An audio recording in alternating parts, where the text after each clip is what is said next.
Yo, what's up mga tropa, magandang hapon. So, bigyan ko kayo ng tip kung umaalog na yung sprocket rubber damper ni Winner X nyo. Ganito lang ang gawin nyo. Ito, interior, kapiraso, ginupit ko. Tapos dito na lang ilagay sa gitna. Yung pagitan na yan. Diyan nyo lang ilagay. Tapos, papatong na itong rubber damper. Pag naipatong na yan, ayan siya, masikip na. Tignan nyo, ilalagay ko yung kanyang sprocket.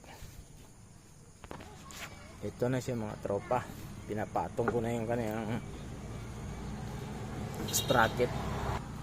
So konting push pa, ipupush natin para madiin siya sa ilalim, mabalik sa standard.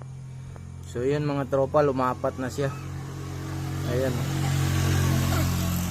goods na siya. So ganun lang technique na gawin nyo sa mga Winner X nyo, kahit sa anong motor kung maluwag na yung kanyang rubber damper.